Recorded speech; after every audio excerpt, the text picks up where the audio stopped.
Certains fumeurs croient que la cigarette comble l'ennui, qu'elle aide à gérer le stress, apporte du plaisir, qu'elle libère de situations qu'ils ne maîtrisent pas. Beaucoup pensent que fumer, c'est juste une routine, mais fumer n'est pas une simple habitude. C'est avant tout un conditionnement émotionnel très puissant. En réalité, fumer stresse pour de vrai. La cigarette crée fatigue, manque et inquiétude. Et quand on tente d'arrêter, c'est là que le combat intérieur, la peur de ne pas y arriver ou de rechuter commence. Certains pensent qu'arrêter c'est difficile, qu'il faut lutter contre soi-même, que cela engendre un manque, une prise de poids. Non, c'est une idée fausse souvent répandue. D'autres disent « Allez, j'arrête lundi ». Non, ce n'est pas la bonne méthode. Cela est brutal pour le corps et le cerveau. Parce que le cerveau déteste perdre de manière générale, et entre autres le plaisir, il vous fait vivre un sentiment de privation et de frustration quand vous cherchez à lutter contre lui. C'est sans compter tous ces blocages, ces croyances qui limitent vos chances de réussite et votre liberté. Mais il existe une autre voie.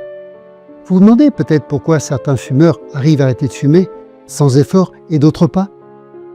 Ce n'est pas parce que ces personnes sont plus fortes, c'est juste parce qu'elles font les choses différemment. Elles ont compris qu'arrêter de fumer n'est pas un combat à mener contre soi-même, mais une vraie libération. Ces fumeurs ont compris que l'arrêt du tabac est très souvent entouré d'ignorance sur le sujet et presque souvent présenté comme un combat, alors que c'est cette représentation elle-même qui crée en grande partie les difficultés rencontrées par les personnes qui souhaitent dire stop au tabac. Ils se sont libérés de leurs croyances, de leurs peurs et ont gagné en confiance.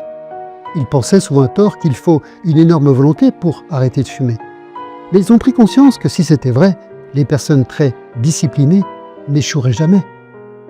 Et enfin, ils savent à présent se relaxer et se décharger de leurs émotions autrement, quelles que soient les conditions extérieures, sans avoir à compenser par quoi que ce soit. Et compris que ce qu'ils ressentaient comme étant du plaisir ou une sensation de soulagement était en réalité le soulagement du manque que la cigarette elle-même avait créé.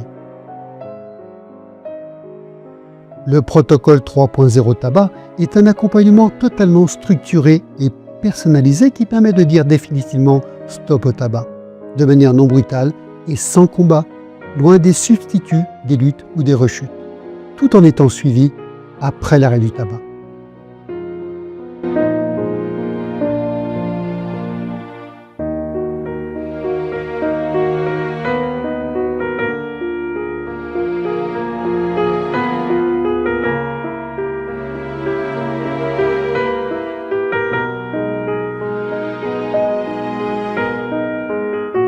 J'ai réussi.